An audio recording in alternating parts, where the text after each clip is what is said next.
Mon père est dans le bâtiment depuis 30 ans maintenant. Depuis le début, il a essayé, lui, d'améliorer les conditions de travail sur les chantiers qui étaient un petit peu précaires. Donc il était parti au début sur l'amélioration de coffrage, de poteaux, de poutres, etc.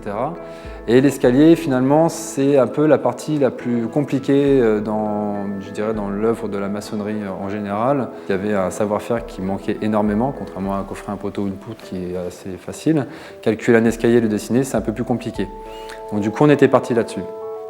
Et donc du coup est né Scaline. Alors en fait, l'innovation sont des kits, sont des moules qui sont préfabriqués en usine, qu'on vient assembler sur place, qui s'adaptent à la largeur, à la hauteur et à la forme de l'escalier. Donc on a différents kits en fonction de différents escaliers.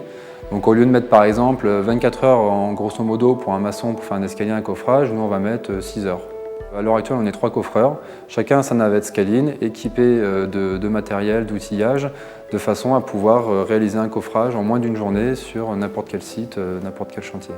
Ce qui nous permet aussi, avec notre innovation de fabrication et nos moules et nos kits, c'est aussi de pouvoir donc réaliser un escalier qui est complètement suspendu, donc qui tient nulle part autour, donc qui ne tient pas au mur, chose que les maçons déjà ne font pas parce qu'ils n'ont pas confiance en leur coffrage, en leur béton, en leur moule, etc.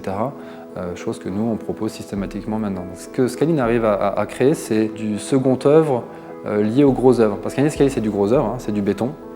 Mais on travaille sur un objet fini. À l'heure actuelle, nos escaliers, on les montre et on est demandé partout en France. On a à peu près 3 demandes par jour. L'idée à court terme, d'ici 12 mois, c'est de créer un réseau de franchises. Donc on serait sur 5 franchises en 1 an.